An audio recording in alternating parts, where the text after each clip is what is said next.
B Nazir Ahmad Patel मिल्लत प्राथमिक शाळामध्ये उपशिक्षिका आहे। बच्चों, आपको कुछ तस्वीर दिखा रही हूँ, आप इनके नाम बताएंगे। देखो, ये किसकी तस्वीर है? शाबाश, आम की। इसको मराठी में कहते हैं अंबा। क्या कहते हैं? अंबा। अब दूसरी तस्वीर देखो बच्चों, ये किसकी है? शाबाश, केले। इसको मराठी में कहते हैं केड़ी। क्या बोलते हैं? केड़ी। ये जो तीसरी तस्वीर है, ये किसकी है? किसकी है बोलो? शाबाश, बादल की। किसकी है? बादल की।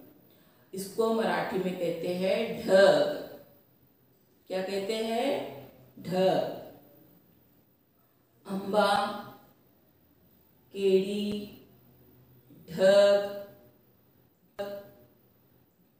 ये मराठी के नाम है बच्चों, यानी इन तस्वीरों के नाम मराठी के हैं। अब ये तीनों नाम की शुरुआत, यानी अंबा, केड़ी और ढग, ये नाम की शुरुआत मराठी के जो हरूफ है अ, क और ढ, इनसे शुरू हुए हैं।